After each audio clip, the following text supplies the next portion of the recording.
Alright, well, here we are at the First Assembly Ministries of God, or First Assembly Church of God. Actually, church I'm pretty active in. I try to have as much to do with them as I can. I can't get this camera to stay still. Alright. So, I decided to stay in the car because it's cooler, and it's extremely hot out, and I look like a madman, and wearing a collar that itches, and black, and yeah, I'm done complaining. Alright. Well, one thing I wanted to add before was when we were at the Baptist church. By the way, somebody actually picked up the paper off the door when I was leaving, and they didn't look too happy, but I'm gonna get beat up by the Baptists. But I just wanted to say something about Baptists. Baptists, I went on their webpage and I looked up what is a Baptist exactly, and they have personal salvation, not proxy faith, which means that not somebody that stands in between us. Pretty much a lot to do with Martin Luther's thesis. Then they have the sufficiency of Scripture, which is obviously Scripture is sufficient enough. We don't need anything else. We don't need man to interpret. The Lordship of Jesus Christ, the Trinitarian understanding, local church. They don't believe in like a hierarchy. It's just the local church is the one unit. The Great Commission, fulfilling the Great Commission, which is on a lot of people's minds, and I would hope, and religious liberty and freedom. Now, I read these and I'm like, well, don't most Christians believe that? Shouldn't most Christians believe that? And I mean, we all understand there are some certain difficulties and differences in different denominations and stuff. Like, obviously, here we are at First Assembly, which is a Pentecostal church, and you see the Pentecostal and Baptists have like a serious doctrinal difference to most people. Like, to me, I just believe in unity of the church. We're gonna have some different views. You know, me and even one of my friends that's the young adult pastor here at First Assembly, we have our differences in faith and stuff, but we both recognize each other as Christians because we recognize the Lordship of Jesus Christ, which is overall in salvation through Jesus Christ, the death and burial and resurrection of Jesus Christ. All these very important concepts that make us Christians. So, now we're at First Assembly, and one of the things I was reading about this morning was the Azusa Street Revival, which any radical, different type of Christian most likely would know about. You know, I was reading an article about them. They said that the news reporters actually reported that they were outrageous and unorthodox behavior. And it was this ultimate spiritual experience between you and God that made you speak in tongues. And, you know, if you've been to a Pentecostal church, you understand.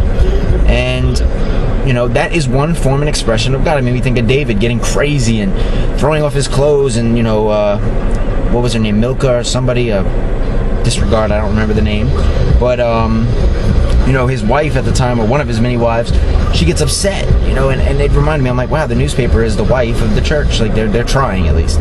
And it just makes us realize that there's different expressions. People are going to express their joy and their salvation differently. You know, I think I'm definitely a key component in that. People look at me like I'm a madman. So now, getting back to our thesis study, I like this one a lot. This is number 45 of the 95 thesis. It says, Christians are to be taught that he who sees a man in need and passes him by and gives his money for pardons purchases not the indulgences of God, of the Pope, but the indignation of God. You know, it reminds us of the story of the Good Samaritan.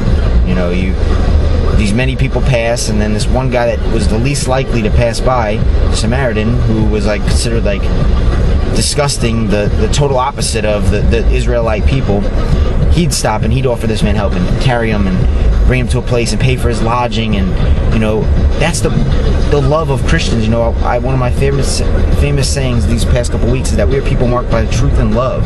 You know, we need to be marked by these things. You know, they are, what's that song? They will know we are Christians by our love. So, you know, we need not to pass by people, and we need to look for the people in our way, like Peter and John did at the temple gates, called Beautiful. And we need to look for these opportunities. So here we are, First Assembly. I'm gonna get my letter. I'm gonna go post it on this door over here.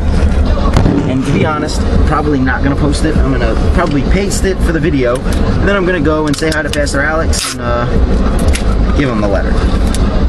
So here we are. The deal. Let's rock and roll. I'm gonna run out of gas.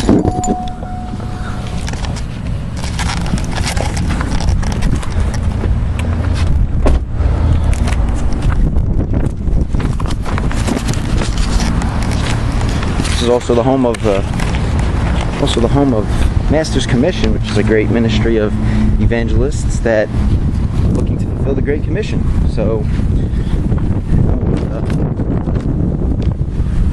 have to give a lot of props to a lot of the churches around here. And there we go, our letter of reform on the doors of First Assembly, Ministries of God.